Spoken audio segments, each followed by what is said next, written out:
Helo, siwmai! Yn enw I yw Heilin Thomas, a wy'n ffermio beef ar defyd ar fferm fach ger Llandisyl yng Nghalon, Ceredigion.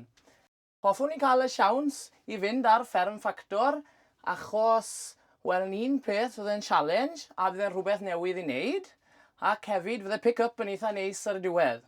Rwy'n berson hapus, cyfeillgar a sy'n joio byw. Rwy'n hoff iawn o dynnu cos, cael ambell i joc fach.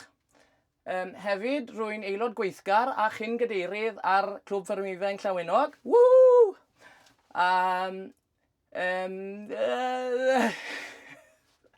Beth arall? O ie, na nhw sa'n gofio.